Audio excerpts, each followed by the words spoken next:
से बचने के लिए तोशाखाना केस में भी नवाज शरीफ की हिफाजती जमानत की दरखास्त दायर कर दी गई है।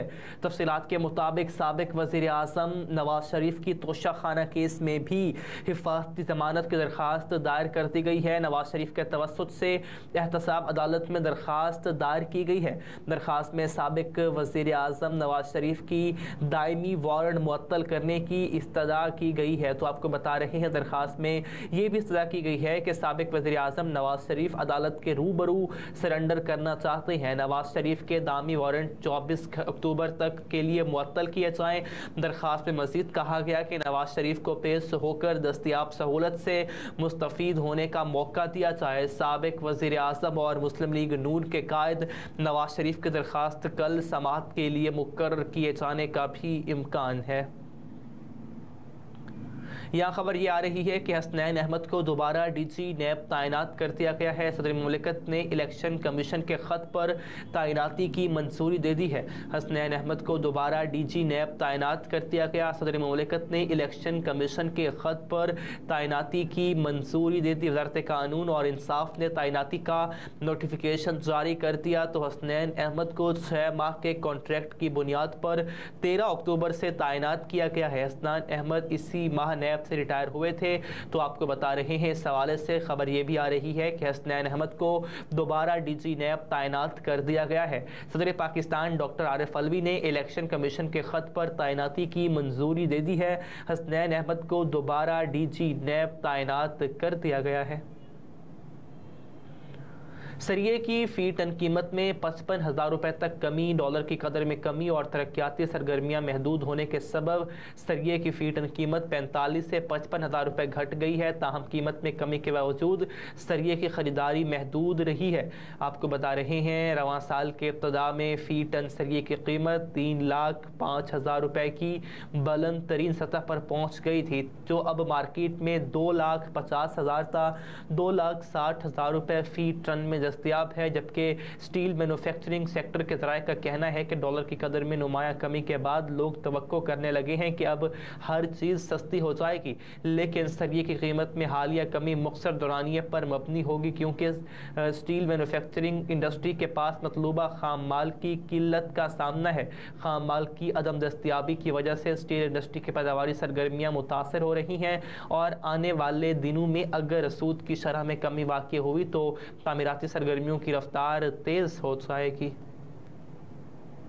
पाकिस्तान और जापान के दरमियान 5.3 मिलियन डॉलर ग्रांट के मुआहदे पर दस्तखत हो गए हैं। सिंध में सैलाब से मुतासरा इलाकों में तालीमी सहूलियात की तामीर नौ के लिए पाकिस्तान और जापान के दरमियान 5.3 मिलियन डॉलर ग्रांट के मुआहदे पर दस्तखत हुए हैं।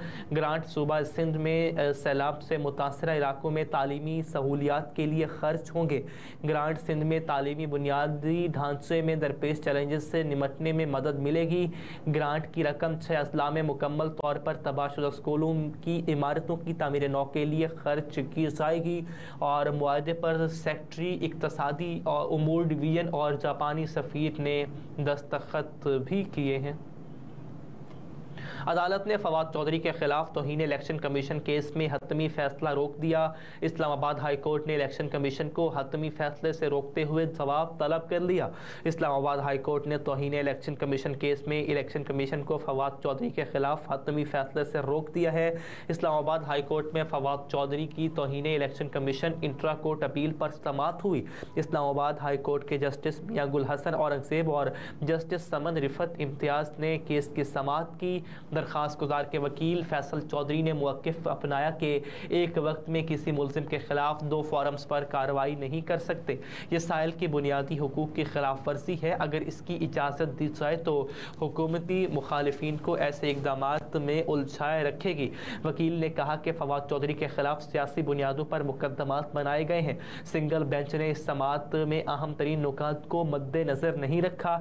इस्लामाबाद हाई कोर्ट ने इलेक्शन कमीशन को हतमी फैसले से रोकते हुए जवाब भी तलब कर लिया है।